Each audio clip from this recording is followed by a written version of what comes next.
अस्सलाम वालेकुम students, how are you बेटे today our topic is mechanism of enzyme action, जिसके अंदर हम देखेंगे कि एंजाइम जब सबस्ट्रेट के साथ बाइंड करते हैं कि उनकी क्या एक्टिविटी होती है। तो when an enzyme attach with the substrate a temporary enzyme substrate complex is form, कि जब एक एंजाइम सबस्ट्रेट के साथ अटैच करता है तो एंजाइम और सबस्ट्रेट का एक कम्प्लेक्स बनता है जिसे हम इंटरमीडिएट मॉलिक्यूल भी बोलते हैं। Enzyme catalyse the reaction and substrate is transferred into the product. Enzyme फिर रिएक्शन को जब कैटालाइज करते हैं तो वही जो कम्प्लेक्स इनके सबस्ट्रेट है वो प्रोडक्ट में कन्वर्ट हो जाता है। इसी की बेसिस पर दो मॉडल पेश किए साइंटिस्ट ने। पहले मॉडल को बोलते हैं lock and key model. According to this model, यहाँ से आपने करना है Emil Fischer propose the lock and key model.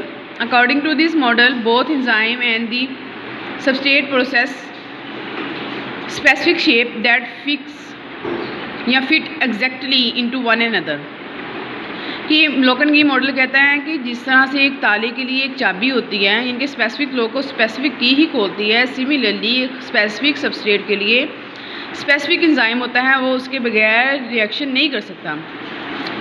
This model explains enzyme specificity. अब देखिए पहली डायग्राम के अंदर कि एंजाइम की जो स्पेस बनी हुई है सेंटर के अंदर, जो उसकी एक्टिव साइड के साथ है, जैसे उसकी शेप है सबस्ट्रेट की फिट होने वाली शेप भी वैसी है।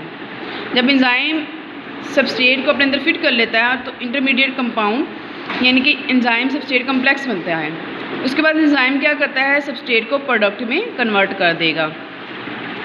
उसके बाद बेटे सेकंड मॉडल था induce fit model, which is very important. Dan and Koshland suggested a modification to lock and the key model and proposed induced fit model. According to this model, active site is not a rigid structure. उसने कहा कि active site जो है वो rigid नहीं होती। It is more acceptable than lock and key model of the enzyme. अब देखिए फर्स्ट डायग्राम के अंदर एंजाइम की जो शेप है बेटे वो थोड़ी सी राइट साइड से उभरी हुई है और सबस्ट्रेट की नीचे की तरफ है। अगर तो हम इसको लोकन-की मॉडल के साथ देखें तो ये एक दूसरे के अंदर फिट नहीं आते। बट इंड्यूस फिट मॉडल कहता है कि एक्टिव साइट रिजिड नहीं है, यानी कि वो फ्लेक्सिबल है। उसकी फ्लेक्सिबिलिटी की वजह से फिर क्या हुआ, जैसे ही सबस्ट्रेट एंजाइम के साथ बाइंड किया तो एंजाइम की एक्टिव साइट ही अपने आप को थोड़ा सा अंदर की तरफ पिंच कर लिया, अंदर की तरफ दंस की, जिसकी वजह से सबस्ट्रेट एंजाइम के साथ जो है वो अटैच होगी, बाइंड होगी और एक एंजाइम सबस्ट्रेट का कम्प्लेक्स बन गया। तो ये था बेटे इंड्यूस फिट मॉडल। ये दो मॉडल्स मैंने आपको करवाए हैं। उसके बाद बेटे नेक्स्ट आपका जो टॉपिक है वो है स्पेसिफिसिटी ऑफ द एंजाइम।